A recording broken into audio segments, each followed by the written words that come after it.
All right.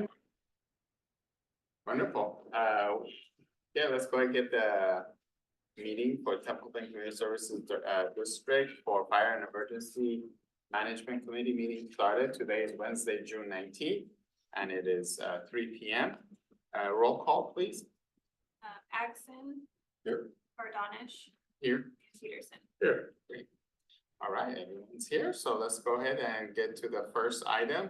It is the status of the USDA grant, and this is for our new Type 1 engine. So that's Chief. I've got the dates here if you'd like. I just wanted to provide an update on this. As you know, we applied, we were asked or invited to apply for federal funding last March of 2023 through Congressman Panetta's office. And they supported our requests, made their short list. And then from like last fall on, we were waiting for some federal action on the federal budget. That didn't actually begin occurring until this March, when we got notice, eventually got notice that we were awarded that federal funding. It's being routed through the USDA, and in April, we participated in a couple of different webinars through USDA talking about the process, the application process. Even though it's a federal allocation, community projects funding allocation, it gets routed through a federal program, kind of treated as a non-competitive grant. So USDA is gonna put us through the ringer as far as all the grant requirements, like just as if it were a competitive grant with an application, et cetera. We submitted our application on May 2nd. And on June 6th, so about 5 weeks later, USDA confirmed receipt of the application. They asked for a couple of additional items, which we provided last week. And then yesterday, we received a notice. We also asked at the time, can we get a time frame as to when we can expect the grant agreement? So that's ultimately, once they approve our application, they'll provide an agreement which will have conditions that we need to meet. And I just wanted to relay that we got our contact out of Santa Maria, the federal employee said, "We'll continue to process your application. I have no time frame for the grant agreement. However, that will be only one element of the letter of conditions. The first step is getting approval." So the grant has not yet been approved. We do not yet have a grant agreement. That's not to mean that I have any concerns about it getting approved, but it's just a slow bureaucratic process, unfortunately. So that's where we stand. We're hoping to be further along in this process, knowing that we didn't have to compete with anybody and wanting to get this moving forward. If there's consensus on the committee and regarding the engine, we did, in the meantime, as you know, last month issue and we'll go over that in just a moment here, a request for proposals or quotations for an engine. We now have those. Our suggestion would be that we would contact USDA and outline the process we followed and determine if there's an issue with us moving forward with awarding a proposal or issuing a purchase order for an engine, or does that potentially risk the funding? I mean, it is in our name, that can't go to anybody else. Okay. So, but I don't know how to answer for that. And our rep has been pretty slow. Oh, really? Pretty unresponsive. I was gonna Not ask this, I mean, our urgency is not their urgency, clearly. that. But when you send an email, does it take a couple of days to get back to you? Months, month, longer. And then we are letting Office of Panetta know about what's happening. Yeah, I mean, they may be able, they have contacts in Washington, D.C. We have another contact through the statewide Department of USDA that's been actually more responsive. And so our next communication will incorporate, will include her. All right, that'd be nice. Okay, great. But yeah, it hasn't gone, they haven't been on it. Wow, it's too bad. We need that engine. Any questions from the committee? No. Any public comment on that? Okay, all right. I don't have any questions, so thank you for the update, appreciate it. The next item is the review of the engine proposals. So we get to review. Yeah, I think maybe Tom could lead that off. We did include, you know, these Yeah, so if we open up that top one, essentially what we've done is we took the notice of invitation of quotations or proposals. We sent those out inviting proposals. And that was back on May 9th. We did identify some specifications and those are identified right there.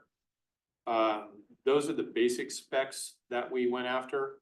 After looking and receiving all of the bids back, if you go down to the next sheet, this is just kind of a breakdown of what manufacturers met the bid specs and which ones didn't. And as you can see, South Coast and High Tech both met the bid specs with, again, the limited stuff that we put on there. And then if you go down to the next item, it shows. Sorry, just real quick, so how come the other one did not meet? They just don't off there or? Yeah, a lot of the information that they provided back, for example, the other one, Rosenbauer, so on their initial, and Yes. if you look at I and R. Yes. The initial bid was what we received prior to the bid closing. And the R was a revised bid, approximately 3 days after the bid closing. Mhm. So essentially, we took it in, but we just wanted to have it there in case the USDA wanted 3.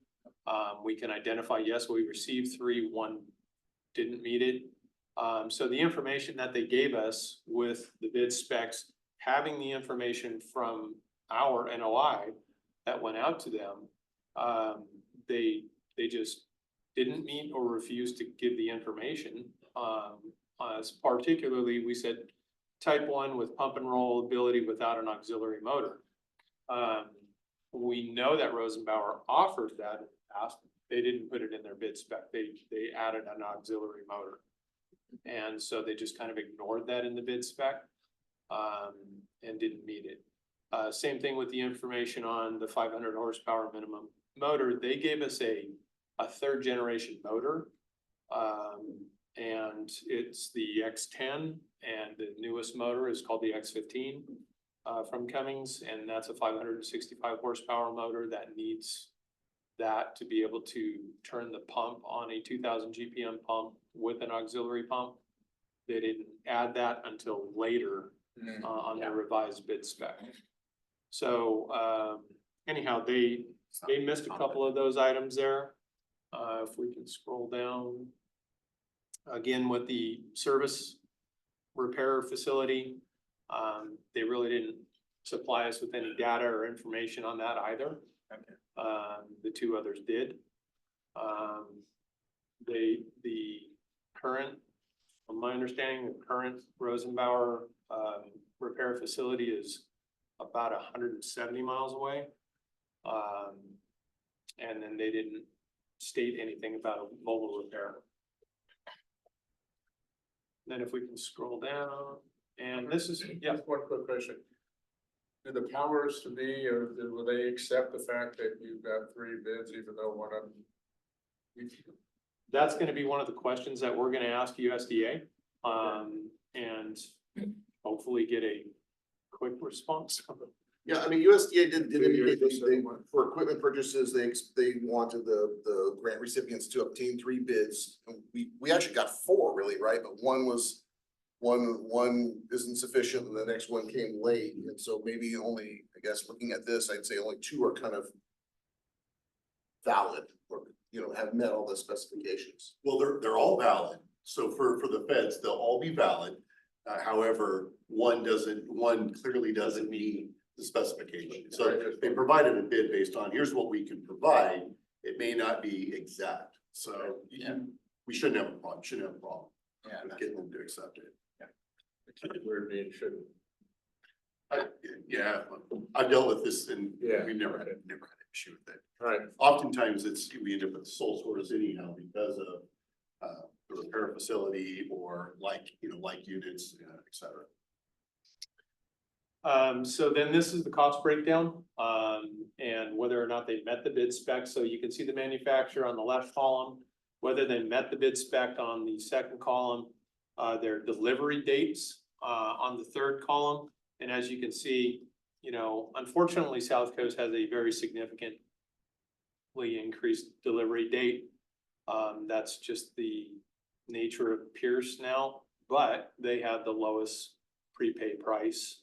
And they also have the lowest pay at completion price of the ones who met the specifications. The initial Rosenbauer, again, that didn't meet the specs was lower. However, even the second one that didn't meet the specs, was higher. And it was kind of confusing how they presented their prepay and pay at completion. And they were also a manufacturer that required a chassis deposit. So I'm not sure how that would have complicated things with the grant either. I mean, we pay up front with our capital fees anyways, and we get reimbursed, so I don't think it would be an issue. And then, comments why they didn't meet the bid specs on the far right. And that's kind of, what we're looking at right now, that South Coast, which is Pierce, which is the engine we have right now, a Pierce engine, meets the, criteria as the low bid and met all the specifications. I don't really like their delivery date time, but That's what I was wondering. So one is gonna be 20 months and then the other one is what, almost 28 months, 28 to 30. 8, 9 months more. Yep. So do we have to go with the lowest bid? Because, oh, I'm sorry. Yeah, we didn't include a maximum delivery date within the bid specifications. I mean, like the must be delivered prior to XYZ date. I think we're gonna have a hard time getting USDA to approve an award that would be something other than the lowest bid if it met the bid specifications. I see, because I mean, I don't know, and you know, maybe you've dealt with it, but getting some of these federal agencies on the phone and how certain things can be, I don't want to say manipulated for lack of a better term, but loopholed. I don't know if there's a way to actually avoid the low bid, unless there was some other type of issue with that we put some type of expediency and said, look, we've got an engine that isn't gonna make 3 years. yeah, that's what I was wondering. I mean, that's my concern is like, can this engine last that long without us investing substantial money in it? We are hearing from some of the manufacturers that the lead times are coming down. And they seem to be coming down every year. So, I mean, it was at 38 months just a year ago. Yeah. So it's come down 10 months in a year. Here's a peak, they think. Can't you throw something out there like it's gonna cost us X number of dollars a month until we get the engine and add that to the mix, something, okay. Yeah, I mean, we could have included requirements in the legal specs, like must be delivered by state certain. And we might not have got one of the bids because they might not have been able to meet it. Right. They would have been one of those red X's and they would have been out of consideration, so. I think it's an issue for us, maybe more so than, because we only have the one type 1 engine and it's aging. So it's a bigger issue for us than maybe other circumstances. But it wasn't a criteria set, and so I think what you're looking at right here is if we base if we base it on the prepayment price, that's the criteria, then you've got the South Coast, that's the lowest cost that met the bid specifications. Do you have a preference? Our High-tech versus the yeah, our Pierce? preference would be Pierce. High Tech, we went and actually saw their facility. They do a fantastic job. If I had to base it on delivery time, I would prefer High Tech. They do a great build. They do San Jose's rigs, Santa Barbara cities. Santa Barbara cities, they just did one for City of Davis that we drove up there, and they're fantastic pieces of equipment, so, problem is I think what happened with High Tech is they got very nervous about the new, California EPA requirements for diesel engines. And they upped their bid significantly, not knowing the price increase from Cummins, on the new engines. So the So cow the- carb, So the grant's $1 million, so how do you make up the 175? we have capital fee funds that are gonna pay the difference. We only get 75% of that $1 million anyway, so we have to come up with somewhere in the neighborhood of about 300,000. Oh, okay. And that's coming out of the capital fees. It's also gonna be used for the expansion of the station. Station, Okay. correct.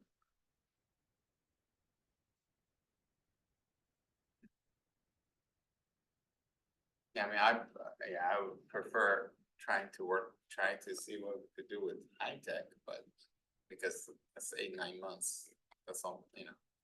And usually there are delays in there too, right? Something's gonna get delayed, so could be Yeah. a year difference. I mean, they have other possibilities with High Tech also. They have a chassis right now that might be available, from, the city of San Jose that would cut 12 months off of our lead time. Wow. So we have no guarantees of getting that, but that was something they threw out there while we were up there. But again, we would have to go back to USDA and determine, are we allowed to go away from low bid? Yeah, Yeah, can we utilize can we establish a minimum delivery date kind of after the fact? yes. Yeah.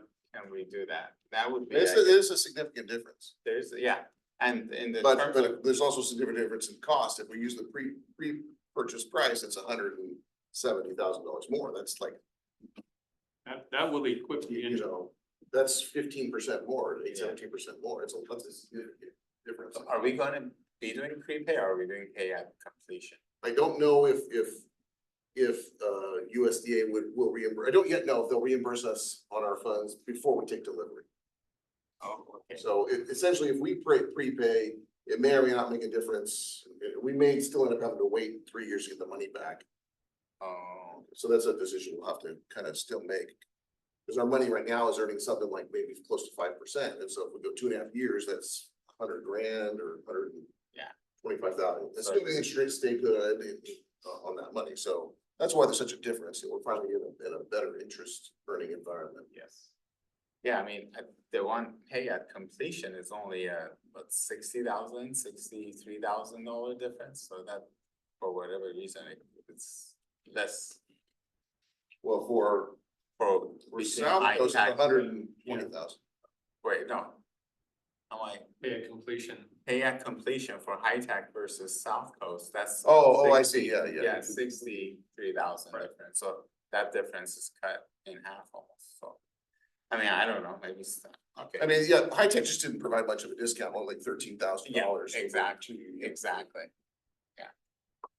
And- So I think what we're looking for, and General Manager, correct me if I'm wrong, is just buy-in from the committee on proceeding forward with the recommendation of going with, at this point, I guess, South Coast, unless USDA would allow us to somehow go with the High Tech bid Okay, are you okay as a with, result of. are you okay with paying more, or you guys, like, you know, we have to pay more for the 9 months difference? I'm not okay with it, but You rather, 175,000, that would completely outfit the It engine. will outfit If, the. if however, the current type one's not gonna make it during Yeah, that that's period of the thing. time, yeah, you know, and here's the backside of it. You're gonna have to maintain the engine regardless. Correct. So, and if you're gonna keep it as a spare, you're gonna have to maintain, you're not gonna keep it as spare. You need to maintain it in order to be able to sell it and get Correct. some profit out of it. So- We're gonna have to put money into that engine regardless to keep it running for the next 2 years, 2.5 years. It's our only type one. I don't think it's a financial consideration as far as the current engine. It'll be what it is. yeah, It's an issue of reliability. Can Exactly. it roll to the call? yes. Or is it down for considerable periods of time where we are vulnerable. And then is it possible for us to go back to South Coast and see if they could lower that, delivery date, make it closer or? I think every department out there is trying to do that to them, and they've got a backlog throughout the nation of. I mean, are they pretty set on that date? I mean, is it possible? I mean, do they It's think that's? possible it can I come mean, down. is this number maximum or like, is it a possibility we could get it a month or two? This is the earlier? maximum. Okay, so it's possible we could get it a month or two earlier. Oh, sure. I bought a Pierce just before I left, and they're going back in December for the drawings. Which they'll start construction on it, and they'll have it the following December, which is about 6 months shorter than what was Oh, originally. okay, all right. We And knew it.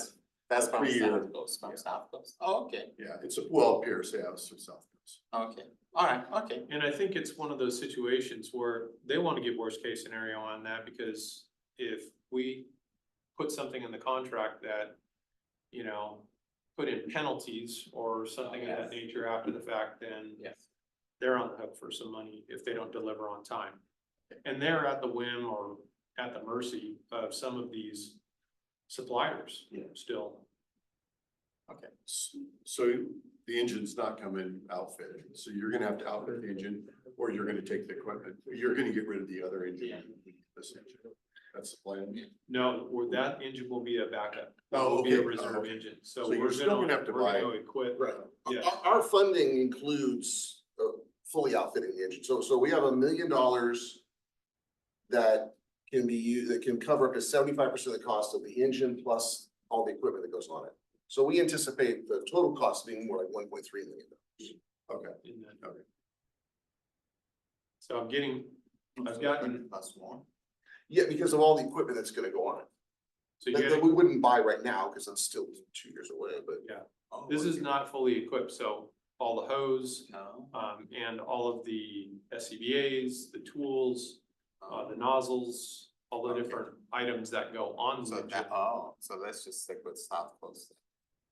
Because that's gonna, again, that's gonna then put us to a point where we're gonna go well be above that $1 million grant. Well, the grant money, again, just look. Yeah, it's trying to make it clear, 70%, yeah. it'll cover 75% of the engine plus the equipment that goes on the engine. Up to $1 million in grant funding, so it's like 1.3 some million dollars in total funding, Yeah. and we cover our 25%. Yeah. Okay, So we've anticipated that the cost would be more than the million. yes, yeah, okay, all right. So we'll reach out to USDA, kind of outline the process we've been through, see what options we have in terms of moving forward and, we'll hope we get some information that allows us to make a decision about getting this order placed. Even, as long as we aren't risking the grant, Yes, we can place the order and then that way that. and cash flow the project. I need to find out when they would reimburse us, if it's just a matter of going through the bureaucracy, and then once we show that we've spent the money, they can. Yeah, and that's first block as well. Right, exactly. That's the issue, is that this 850 days or six, whatever the number is, doesn't start until you place the order. Okay. So we're 880 days or whatever, The other aspect of this, that I wanna let the committee know is that there is a price increase at the end of July with all these Oh. manufacturers. Okay, alright, so that's good. So I'm, okay, so, based on what I've heard, like, I'm okay with South Coast, fire bid, let's just move forward with that. And hopefully they could get it to us a couple of months earlier, so the difference in time would be minimal, because the cost could be substantial. Correct. Okay, alright, I'm okay. And then, if you're okay, then. Well, yeah, are you okay with that? No, I'm good with, the South Coast build. Okay, Yeah. okay. Okay, alright. So because it meets specifications, it's just the timeline, okay. Yeah, Yeah, I think the only drawback with the South Coast is the delivery date. and then have you guys, so you've also worked with them before, the type of engines they build, they're pretty reliable. Yeah, we sat down with them a few months back and identified a specific type of engine. They showed us some local builds that meet our specifications almost exactly. It's nothing fancy. It's a basic engine. There's no frills at all on this thing. But the only thing that we did upgrade was a 2,000 GPM pump, and that's just to keep the ISO rating at a good level. It increases the likelihood that our ISO rating is gonna stay low.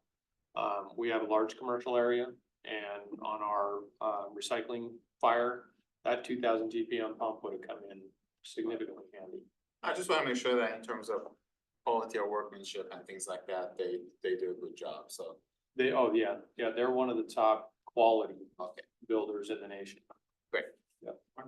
They have a service facility right in Casa Robles, so the arrow exterior dash or. It's the puck, so it's the Enforcer. enforcer. Okay. So it's an enforcer chassis, which is pretty basic. Alright. To just follow up on this real quick, if we can go back to the agenda. If you're interested, there are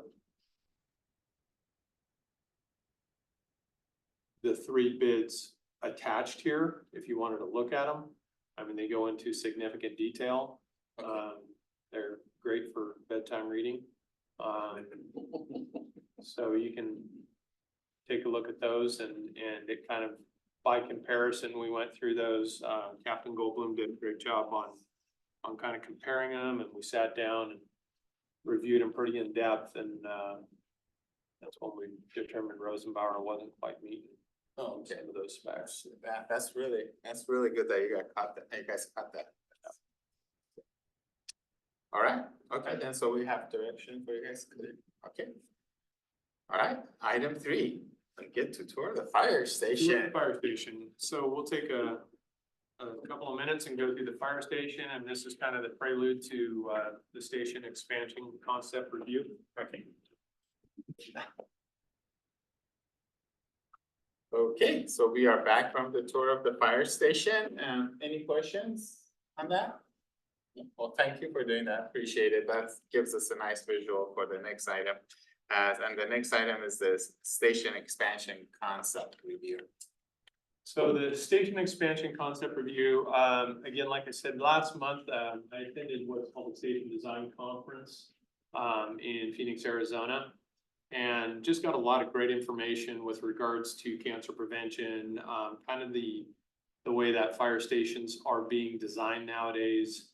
And then they did a significant amount of discussions on pricing per square foot, construction costs, and design costs. When we went out during our master plan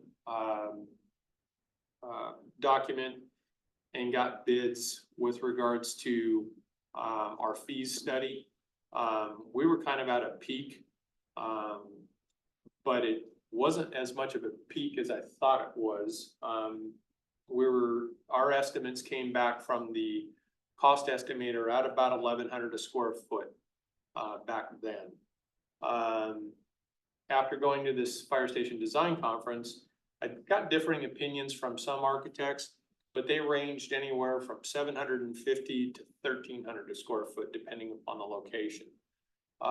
Real numbers, worst case scenario, all of the architects agreed that, and contractors were a little bit lower. I think the architects try and keep it a little bit higher. We're right around 1,100 a square foot, worst case scenario. The contractors are saying somewhere in the 850 area, and an average that 2 of the local architects, one from Tenover, which is based out of San Luis City, identified a good solid number at about 950 a square foot. But what I did was I took a drawing from our architect that we used for the basic design. When I came to the committee, what was that, 2 years? No, year. 2 years ago is when we finalized the. 2 years ago. And that was the 2-story expansion that I think the entire board got to see. That's really not feasible at this point, even with the square footage reduction in cost.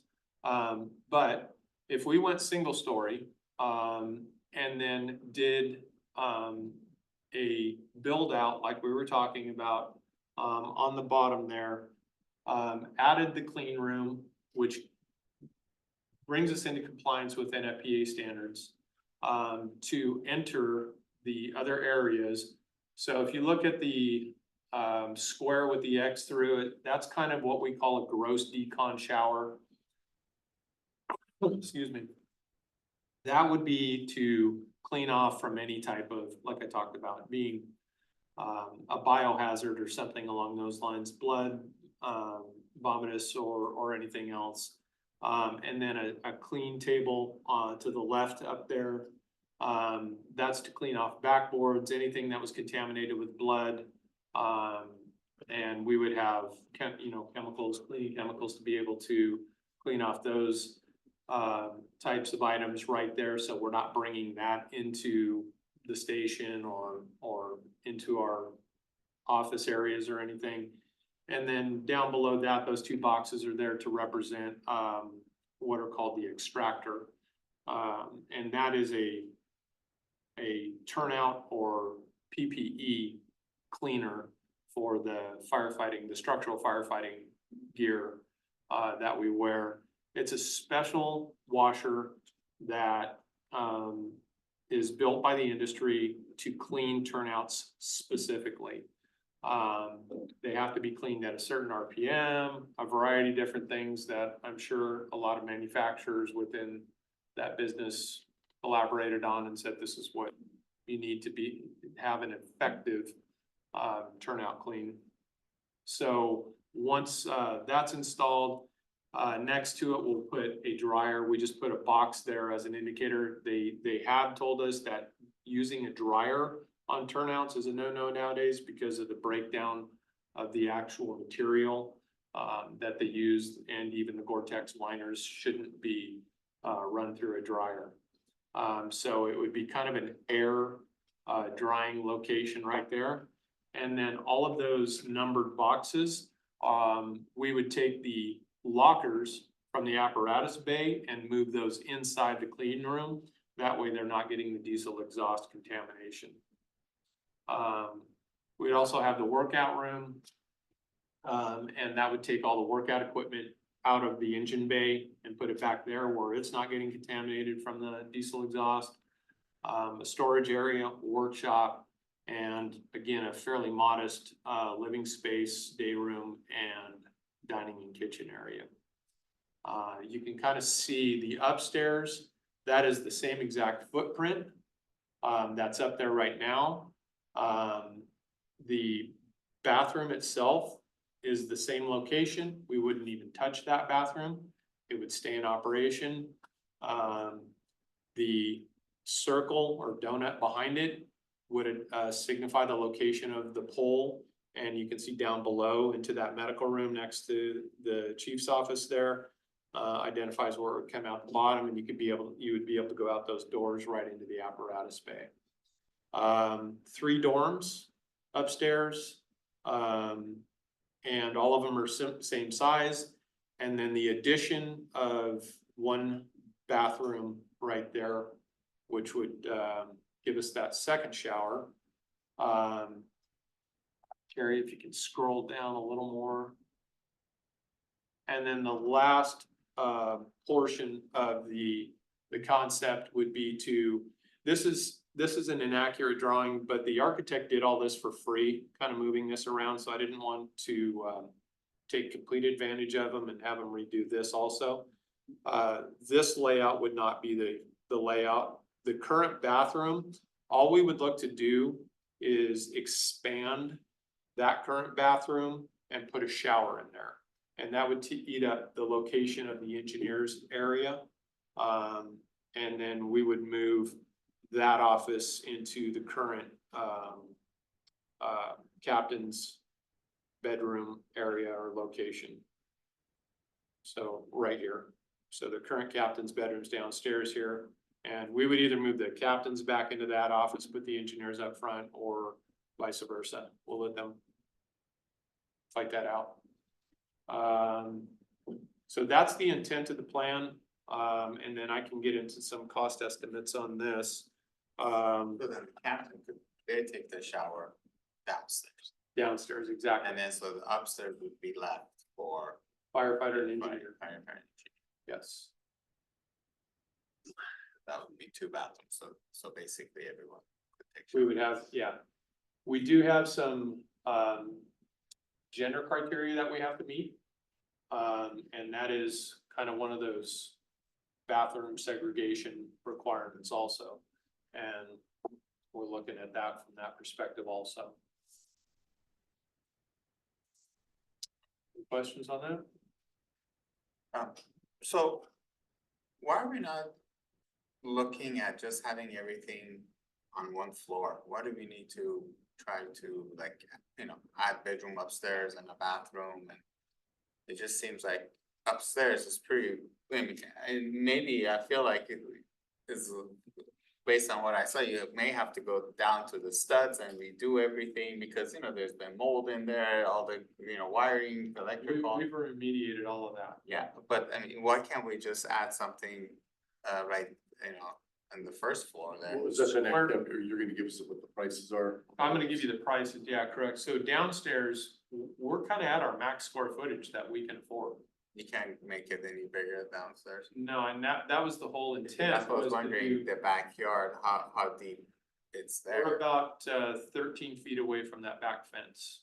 13 feet. Yeah, and we need 10-foot setback. This is actually the same footprint that the 2-year-old concept had. This is the same lower floor, not the same layout exactly, but the same footprint. So 2 years ago, the plan was to build something that had these same uses with the second floor being that dorm space and bathroom space. So these wall locations, exterior wall locations aren't any different than they were a couple years ago. So it's just the configuration of the use. I mean, it's a substantial savings based on the numbers I see here versus the other plan, but it just seems like mostly Well, upstairs is changed. Yeah, I mean, so what happens, you're losing, again, it's only half the size of the expansion, right? So that's where I guess, That's where the savings comes from. Right. So this could be designed to accommodate a future second floor if there was a need to do so down the road without having to tear it down. And that would be my recommendation is, for 20, 30, 40 years out, that we build it in such a way that it will accommodate being able to come back when the money's available and add that second floor with the additional bedrooms in that layout. okay, so I If mean, it's helpful, we could pull up the old design if you'd like to, but if so I mean, based on this and this, what's here is gonna meet all our needs and probably, as you said, many years down the road. Because, so we don't need another phase or anything like that unless we get much bigger, right? Correct, and so that would be the intent of the lower floor section, as the general manager was talking about, leaving it kind of like that. And building it in such a way that we do the footings and the foundation appropriately, and even the framing.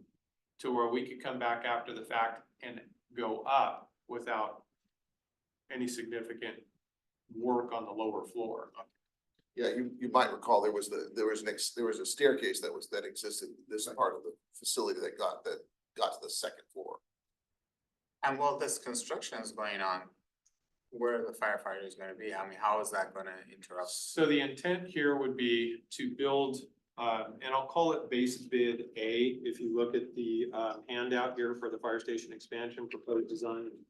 Base bid, base bid A is the 1,728 square foot.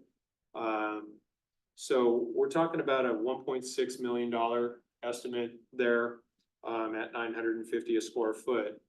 And what would happen is we'd build that first, and we would create a situation in probably the workout room to divide that into 2 bedrooms.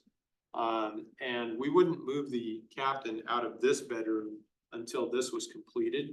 So now we would have, and we would, first and foremost, we would have to do the addition to the bathroom downstairs here and add a shower. That way they've got that shower plus the upstairs that they would have to go through construction, but we'd create something to keep a pathway to that shower. And then have the 2 bedrooms downstairs in that workout room, while the upstairs is being renovated. I wouldn't anticipate the upstairs because of the modest nature of that expansion, to take more than a month. It would be pretty quick. It's a pretty modest, pretty How invasive. big is the workout room? 6. It's 16 by 15, so. Yeah, So they're just gonna have to share a room, basically. we would put a dividing wall in there. Yeah, temporary dividing wall. It's gonna be pretty small. Yeah. But again, that would be, you know, for a month. Yeah. I mean, we could even bring a trailer in, and park it out here. You know, like we did when the bathroom was being remodeled, Okay, something of that nature also. I mean, this is okay. I'm even gonna go through the costs. So, yeah, the worst case scenario, after going to Phoenix was this 1,100 a square foot. So we're looking at about 9 million for base bid A. Adding the expansion, well, I won't say expansion, sorry, the remodel of the upstairs bedrooms. The initial cost estimate on that was 900 a square foot, but after talking to several contractors around here, I don't think it's gonna be 558,000 to just add some walls and a bathroom up there. I think it'll be significantly less than that, but let's say it is worst case and we, if you look at the lower bid, it's 700 a square foot. That's 434,000. I still think it's probably gonna be half of that. So again, we're being very conservative with regards to the numbers on this. And if we went worst case scenario and when base bid C, which is the 50 square foot bathroom expansion downstairs at 45,000, with all 3, we're looking at 2.5 million. Now, the more appropriate pricing and still even being very conservative with it, and all 3 of those, the more rational or reasonable cost would be about 2.1 million. To get all 3 of those bid alternates and base bids completed. The recommendation by all of the architects and contractors at the Station Design Conference were to do what's called the design bid build. Design bid build is just like it sounds. We design it with the architect. We go out to bid with construction documents, so that first initial aspect works with the architect. We get the construction documents, then we go out to bid. We get contractors, we get those 3 bids following our financial policy, and then the low bid contractor gets the job, and they start the build process. They would take the build process through the permitting aspect of it in conjunction with the architect. And these numbers, per square foot included permitting fees, those types of things also. Thank you. Any questions? So we can afford this? So, you know, this has been kind of twofold issues. One, we've got, let's just say roughly $3 million right now in the capital account. We know we're probably gonna have to spend about 300,000 of that on the engine, our share of the engine, plus the equipment to outfit the engine. So that leaves about $2.6, $2.7 million in the capital account. So that's, so from that point of view, yes. The other thing to consider is just its impact then to the operating fund. Once we book this asset, it'll trigger a larger asset replacement contribution each year. Buildings are depreciated over 40 years, so you know you'd have about 2.5% of the cost that you spend in additional asset replacement contributions. So if it's 2.5. So 62,000. 62,000 a year. At 2.5 million. But I guess That's if it's 2.5 million. my next question is, I appreciate you doing it, I think it's great and I'm all for it, but it seems to me that the last time we came up with it, you were over there saying this is rock bottom or this is conservative figure, and when we got the real figures, it was almost double that as I recall. So I appreciate you saying that these are, rock bottom figures or what everybody says, but I guess what's the assurance? And I'm not, nothing against you, but I mean, what's our assurance that this, You don't have any. Yeah, I mean, we don't have no, any. just rewind the clock just a little bit. What we got last time were not bids, we got construction cost estimates. The architect had a cost estimator. You don't know what we really can't know a quote unquote bid, what we would pay until all the plans are done and you're actually out to bid and the contractor signs a form that says, I will build it for this price. And they submit that. So we won't know actual bids until we're well into the process. What we had was this conceptual design. And then we took that, we thought at the time, the conceptual design was like $2.5, $3 million based on what that was kind of our 2 years ago. And then the architect had a cost estimator estimate those costs. And that's what came back to the $5.3 million. So it was. So nobody had told you the cost was gonna be $5 million until you went through. Until we get to the cost. So estimate. this one, at least you've discussed with other architect contractors, so you have a better idea. So I feel like this is maybe, we're in a better position than we were. The other one was a dream and, okay, let's see how, and they designed it and then they say, okay, how much it's gonna be. It's probably also helpful just to say what's removed. So the whole Yes. second floor of the addition is gone. Yes. So, I mean, there's clearly a significant savings there. And then you might recall the plan remodeled or renovated the first floor, the office space too, moved walls around and stuff like that. This updated concept doesn't touch, it touches just a minimal amount, And that remodel was $1.3 million to just do the offices right here. That was the cost estimation. And the clearing out these rooms, it took out all the gutted the upstairs. I thought I didn't ask that question right, but I mean, I am all for this, but I just would hate to see 6 months down the line and go, oops. No, there's no guarantees. I mean, I think it would be appropriate to go through the process with the committee and board's approval of getting construction documents and going out to bid on this. That's a minimal investment to be able to then go out to bid and see what the actual costs will be. Yes. Yeah.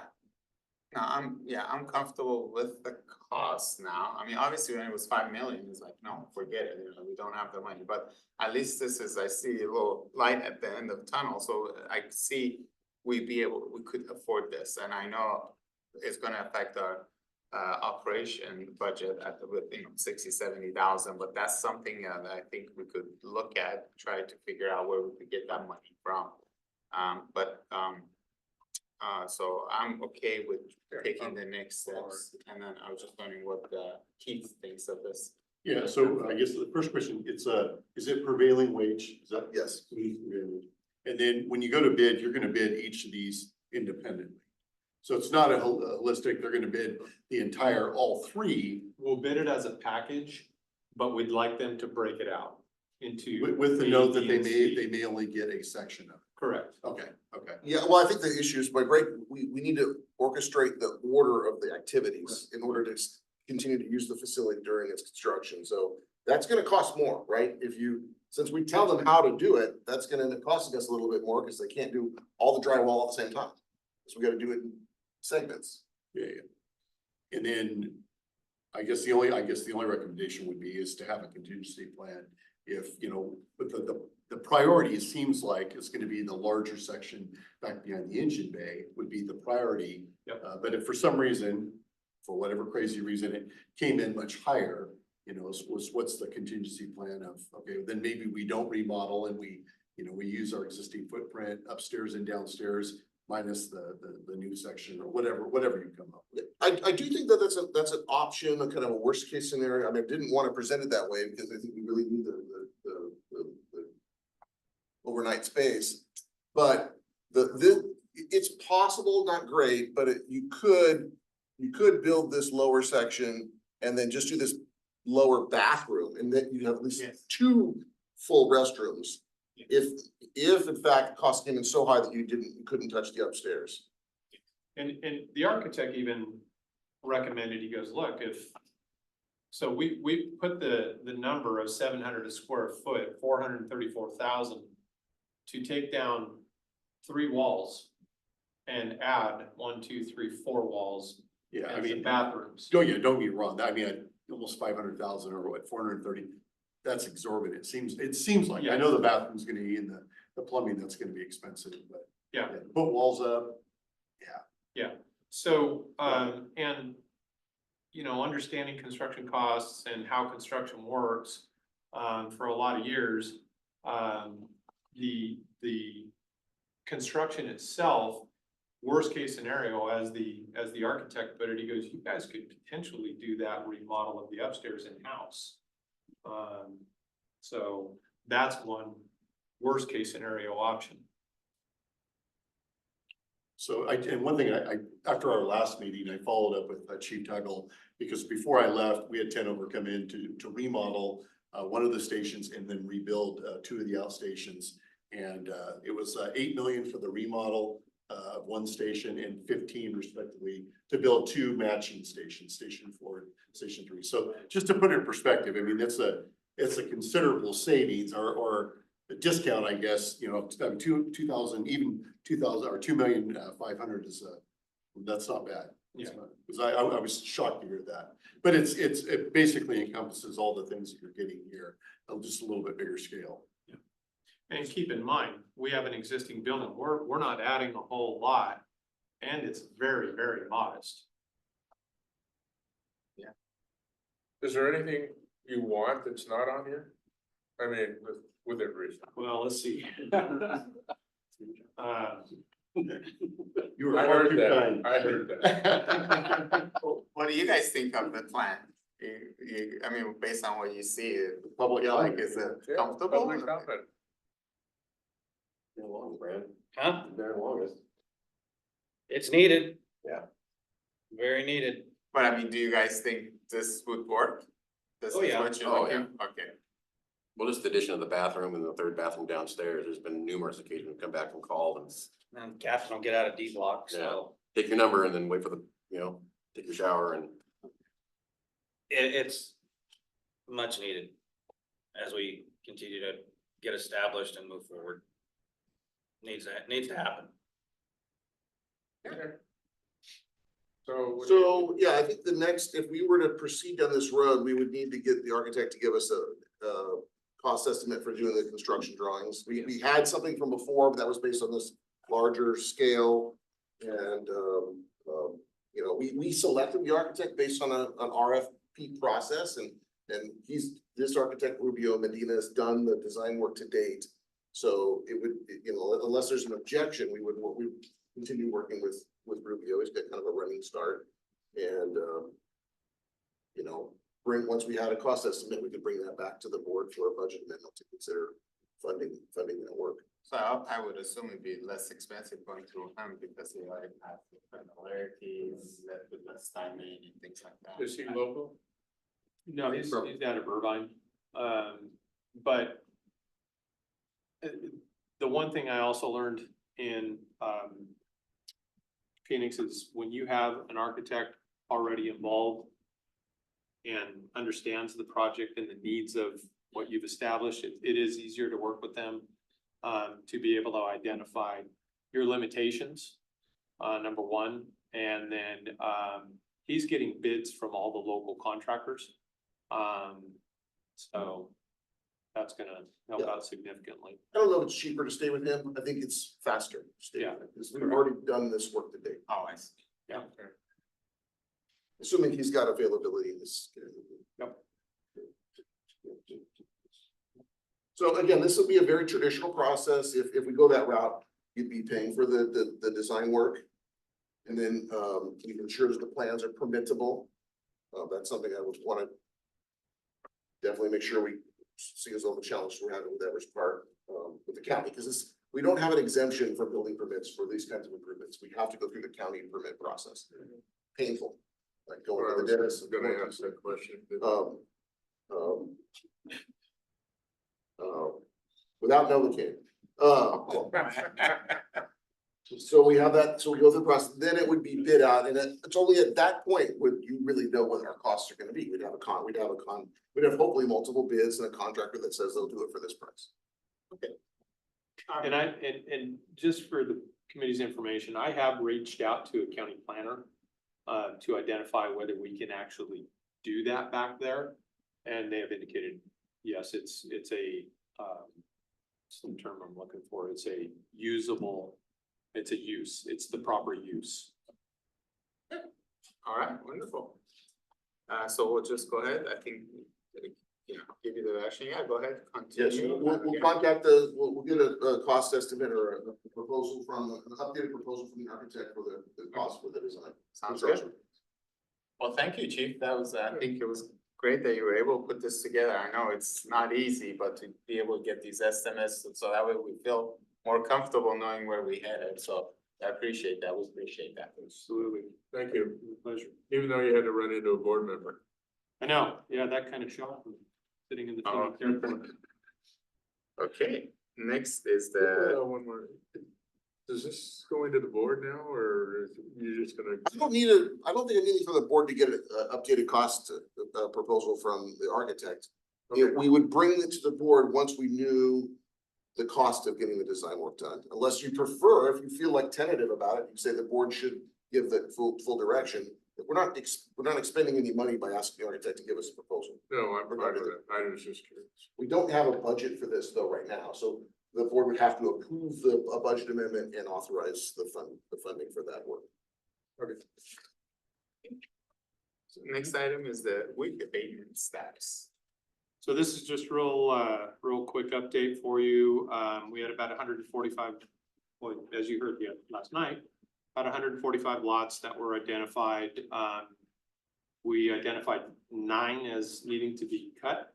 And as of this morning, I have 5 work orders for the contractor sitting out there waiting for him to pick up. So that's kind of where we're at. And we've had a pretty compliant year. A lot of regrowth, and people have stayed on top of it. Thank you. Any questions on that? Yes. Okay, wonderful, well, thanks for doing that. All right, next item is the operations review, shift coverage. Okay, so, I think this is mostly in regards with the safer grant coverage. Yeah, well, the overtime costs, and then you get some concerns about when do shifts get covered, or how does that all work? so Carrie, could you bring up the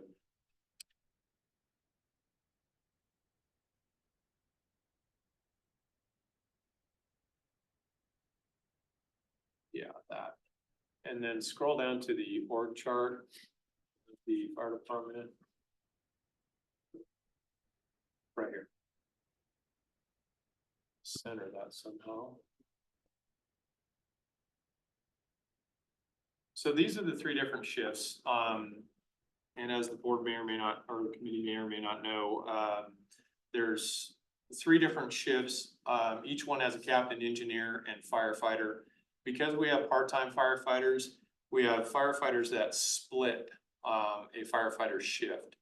So we have 3 people on the engine on each rotating shift, A, B, and C shift. What happens is, if a captain calls out sick or is injured or something like that, we identify one of the other captains, bring them in to cover that captain's position. Same thing with the engineer position. With the firefighter position, it's a little bit different. We will use the reserve firefighters down below to try and cover the part-time shifts of the current firefighters, because that saves that 1,860 hour minimum if they had to go out of county. or sorry, maximum, 1,860 hour maximum, if they had to go out of county. They can cover, all the firefighters can cover their shifts right now and still be able to do a 2-week out of county assignment and still maintain that part-time status. So that's kind of what the hours work out to be right now.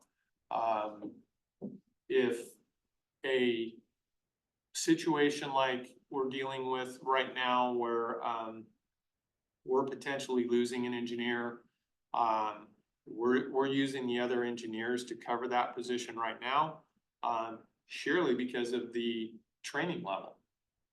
We don't have any of our firefighters trained up to the engineer level. We have 3 of them that we are now working with, and they've been issued task books. Excuse me?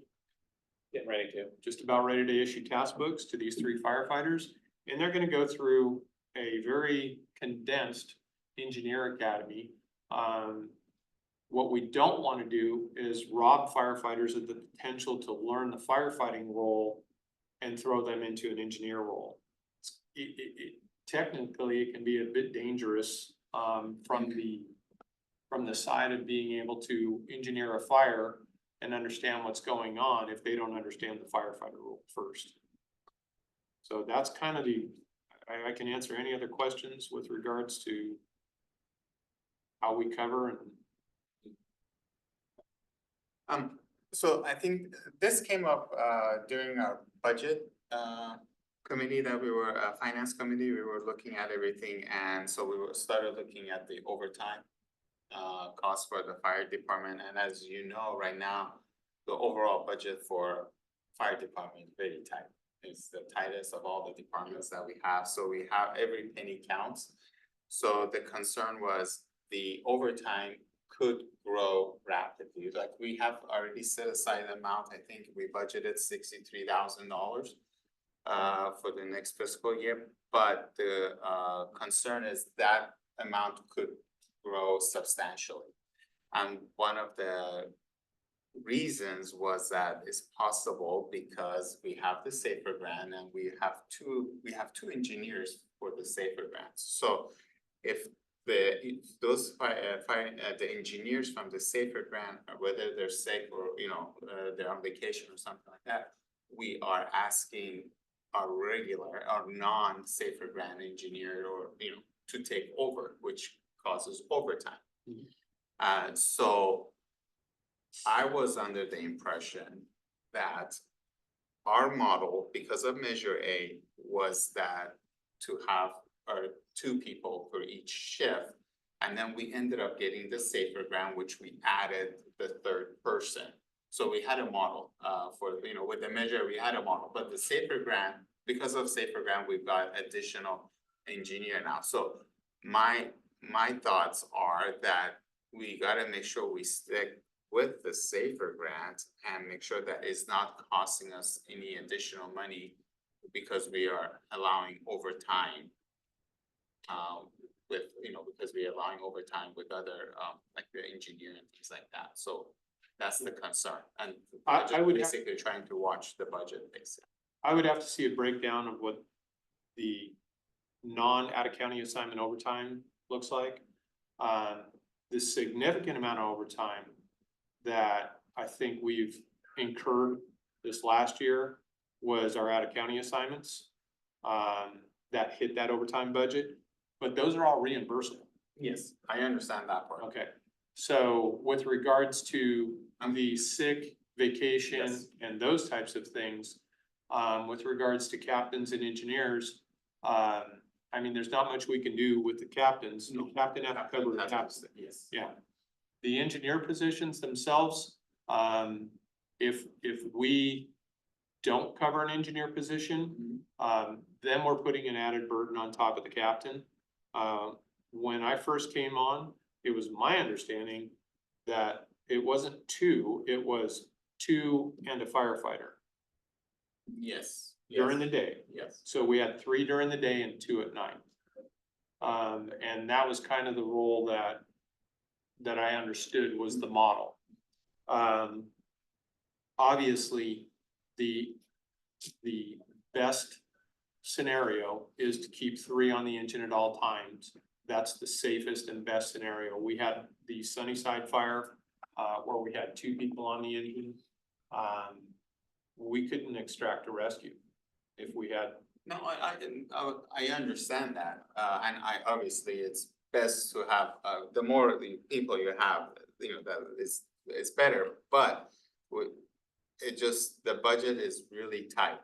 And, Yes, I so we really, so I'm just trying to go back and make sure that we stick to with the promise that we made with Measure A. We wanna make sure that we have the 24/7 service, that we gotta do that. But if we have a safer grant position calls in sick, I just don't think that position for that shift should be filled. It should just be left empty, and then just because we will have to go back to what our model is, which is with the Measure A, the safer grant should not change what our model or that we as a board had decided should be. Well, the safer grant itself was exactly doing that. It was changing that model to 3.0. Yes. I was gonna say, let me jump in, because I think that when you accepted safer, you accepted a new model. And so now to say, hey, I wanna back it up to go back to the old model, I don't think that, I would look at the safer rules, is that you. I can't Now, back off. now you're going outside of what you've agreed to do. But And that's one thing. The second part is, are you over budget in the overtime?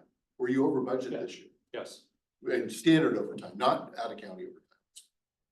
I believe so. Yeah, we made adjustments over time a couple of times. I mean, it's a little, Not bad, but- yeah, most of the overtime that was beyond what was originally budgeted was attributable to the out of county. But when we accepted the safer grant, we were under the impression all costs for personnel will be covered. But in this case, it's not. So we are not, the safer grant is not paying for the overtime of other, right? Right, it's not paying for the backfill. So of- that's, Right. I guess, I would have to see what that cost breakdown is, quite honestly, because the amount of overtime that the engineers are putting in right now, because we had an engineer go out on a foot surgery. Yeah, we're experiencing overtime in that position. And that engineer is also looking at moving on to another department. The second we covered that, we've had from what I can recall, we've had very minimal overtime expenditures with the engineers. We did have a engineer that went out on maternity or paternity leave. But that was essentially, a lot of it was covered by trades. And those types of things, because he didn't have a lot of vacation or sick time to use. So I would have to see what the actual, yeah, we could. separating out all of the overtime and identifying just the engineer position to see what that overtime cost was. Yeah, I would have to say it's pretty minimal based on the roughly 100,000 that we spent in overtime this year, and we budgeted 50, but I would say probably the majority of that was the out of county assignments, which was reimbursable. Yeah, I mean, I guess the bottom line for me is the budget is really tight. I mean, I am. So maybe that's an area that maybe you could just, keep an eye on. I and will, see. I absolutely do. Yeah. I So 100%. it's,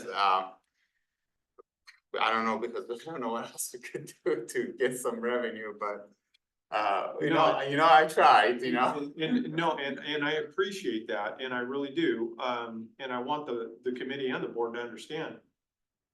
I scrutinize every time we allocate some overtime, I scrutinize whether it's needed. Mhm. And then have to make a decision, okay, do I cover that or don't I cover that? Well, with the safer grant, we have to stay 3.0. Yeah, see, I guess I didn't know that, so. Yeah, I think there's some learning going on with regard to the safer grant in terms of what what costs we Yeah. get covered, and essentially the SAFER grant won't pay for overtime for those SAFER employees. They'll only pay for standard shifts, which includes some overtime, but it doesn't include extra shifts. So it doesn't cover if you average all the costs, it doesn't cover those components of it. But the argument that we made in applying for the SAFER grant was there's gonna be a big advantage to providing public safety if we had 3 persons on the shift during the hours that we weren't covering before with 3 people, which is the overnight hours. Right, which changes the model, I guess, and that's, and that would be my concern, is to go back and look at, hey, what we've agreed to do.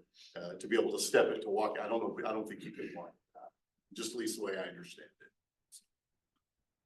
But I mean, how much, I'm just curious, how much were you over budget with your standard shifts this year, or you're going to be by end of year? Well, I think we allocated, and I, just rough numbers, I'd have to go get the actual budget. I think we allocated 50,000 for overtime this last year, and we were about 100,000. Oh, okay.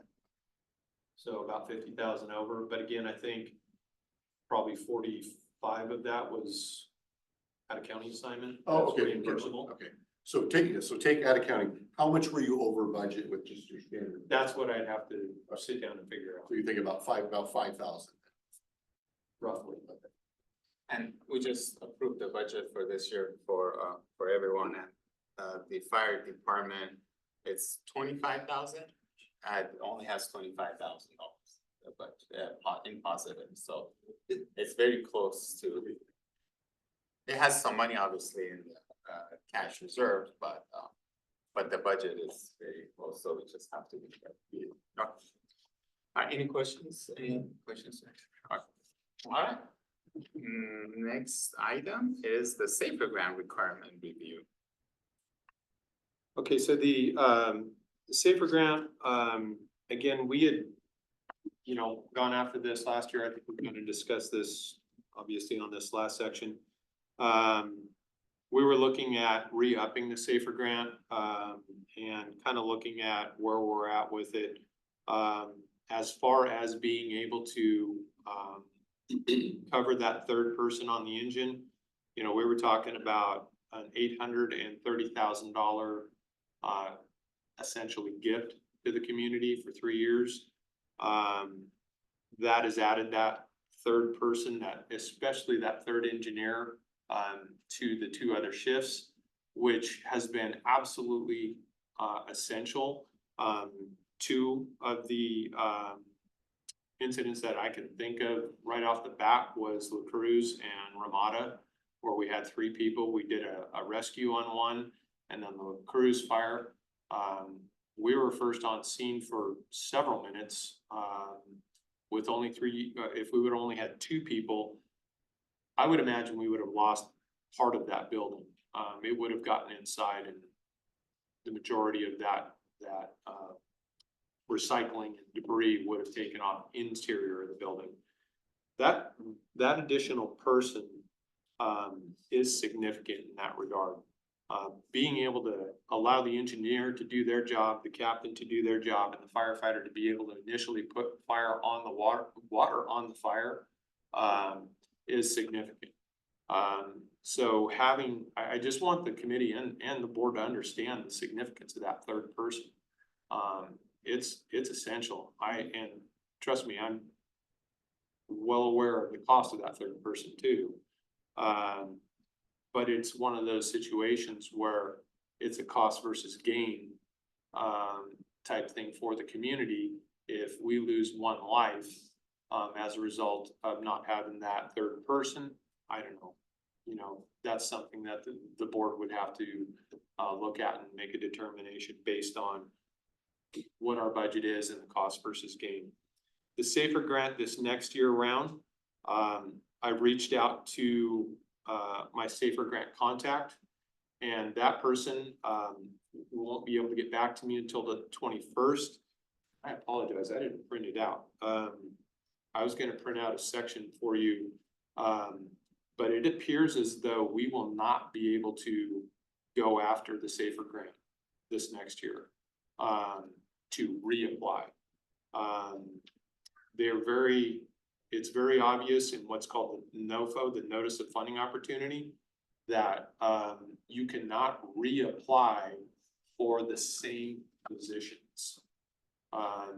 So I'm waiting to confirm that, to be 100% accurate on that. If we can't reapply for those positions, and even reapply for some of the admin costs, which is what I thought we did this last year, because that's available. We can recover the admin costs. We will have to relook at the structure and the model itself, our service model at that point in time, and staffing model. So I am still waiting on some information on that, but from what I can tell right now, from that safer information that I just received, we will not be able to reapply for those two positions. Now, that doesn't say that we can't apply for other positions, firefighters, training coordinator, what they call it, volunteer retention, or record coordinator, something along those lines. You know, I would have to see what is legal and something that safer would support before we head down that road. Oh, okay, that's significant news, so we'll just have to wait, I guess, to get the confirmation. Yeah, and just keep in mind, recall our current safer funding that's gonna go through February or into February, mid-February of 2026. So we're about, a little less than halfway through the current safer round. And one of the issues is the current NOFA isn't the program we'd be applying under, right? Correct. Our application will be like next year, so there could be tweaks to the rules between now and then. We're trying to forecast what those rules are, but there could be changes within the program that might allow it to be more beneficial or more restrictive. That was not in the previous notice of funding opportunity document that we were limited. That's why I mentioned it. It showed up in this one, and I was pretty shocked. Yeah. So as the general manager said, going forward, the Senate and Congress they were actually looking at canceling the SAFER and AFG programs, just cleaning them out. And they just recently, and I just sent it to the general manager, re-upped that and invigorated it a little bit. So potentially we could see some changes in some of that funding, and the requirements for that funding. We'll see what happens. We I just- still haven't, I guess, yeah, still have some time. Any questions on that? No? Alright, no comments, okay, alright. The next item is service call discussion. Discuss the various types of calls. Is this, the description of good intent and service call, good intent calls, whether. Yeah, so I heard, there was some discussion and, possibly, confusion on those two called. Service calls themselves, they're kind of three different categories. You have public service assists, you have service calls under that category, and then you have good intent calls under that category. So they kind of fall under them. It's basically just how we code them. But public service assists are typically non-code 3 type calls where we have a person locked in a car, or a baby locked in a car. That could be a code 3 call depending upon a hot day, the car running, a variety of factors. To I've fallen, I'm not injured, I need help getting back into my chair, to a dog locked in a car, to smoke alarms going off. So all of those are those different types of public service assists. Service calls themselves are when we arrive at scene and take some action with regards to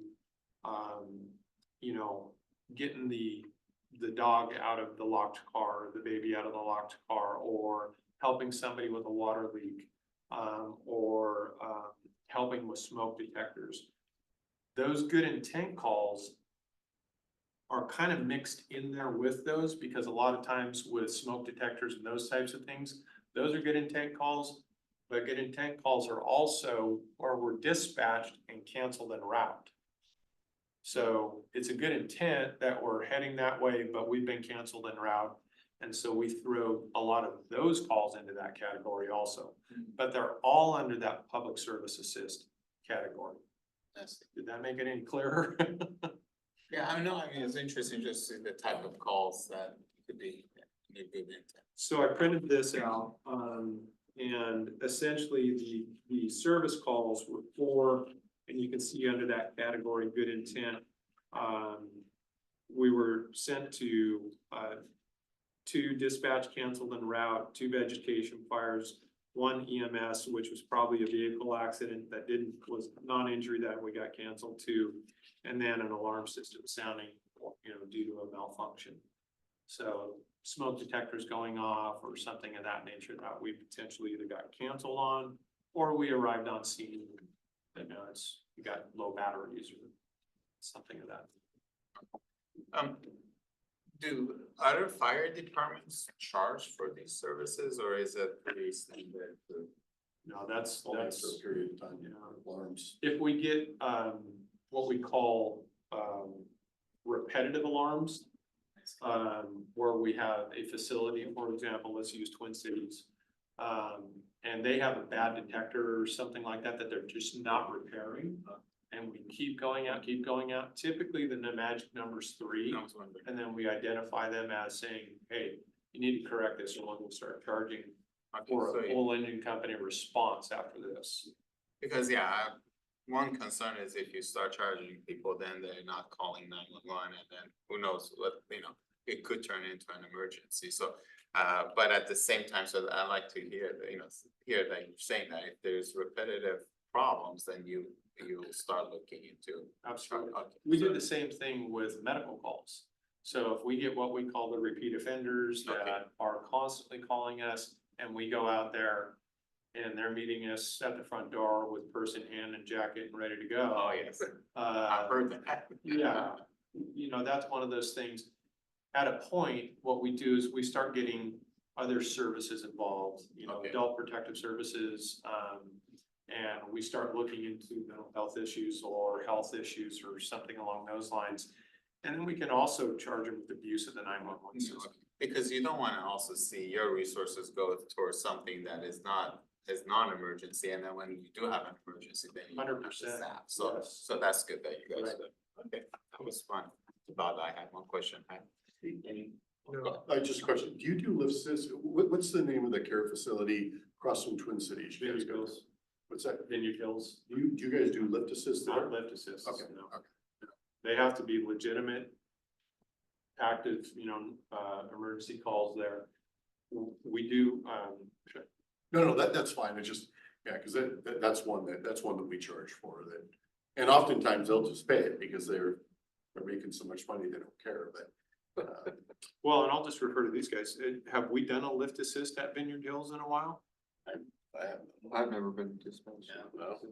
Okay, so. No, that's fine. I'm just- Maybe we could look at it for a source of revenue, if they need help, we can say, hey, we can try. Well, that is- The juice isn't worth the squeeze. Oh, okay, all right. But it's enough to try to penalize them. Okay. I thought it was a revenue. Trucker roll. Well, and that is one of those things that, I actually worked on a study for the city of Atascadero to the care facilities. To identify, okay, we're getting called to these care facilities. I mean, an exorbitant amount of times. And what is a legitimate amount of time that we should be going to these care facilities without then starting to charge them? Okay. And I think we identified and took an average of what a person, a single family residence pays in property tax. And how many times they utilize the 911 system. And then divided that over the year. And then put a number in place and said, okay, you are allowed 9 to 10 calls a year at this facility, And then per person or per 3 people or whatever the scenario was. Anything over and above that, we're gonna start charging for. Okay. But that's something that the city council and or the board would obviously have to take into consideration and adopt a policy or an ordinance Oh, interesting. Yeah. Do you think we go more than, I mean, more often than? I would really have to run the numbers, but, you know, as Keith said, the juice may not work. So I would have to run those numbers and see what it would really work out to be. I think the other option is, do they have, and they have, like a nurse practitioner and or RNs there? Yes. They're not just, it is also going to that code 2 dispatch to the county. Yeah. And that's what, in my prior experience, we had cut out for the big facilities. We only went for emergency calls. Yeah. So it was, there was a small window. Anything else, it was ambulance only. So then it kept our resources, freed up our resources. We weren't going, we weren't doing in lift assist, whatever. It was the ambulance only. And so there's a protocol. Instead of charging, that's how we got Oh, it so was a- you could. it was about figure it out. 700 calls a year for the city. So I mean, it was a substantial number of calls that we were calling out that we were not going to. So you And, could, and we're hearing, I hear those calls all the time through what's called MedCom. They're Yeah. they're the facility, or they're the dispatch agency for the ambulance. I hear the ambulance is going to that facility 3, 4, 5 times a day, oh, that we don't. okay. Oh, okay. So transfers, whatever the situation is. So you guys are able to figure out if the ambulance only needs to go versus both need to go kind of? Yes, so that's done through the two dispatch centers, Okay. MedCom and our ECC. Oh, I see. And if they identify that it's just a transfer of a patient, there's no emergency need, we don't go. Wonderful.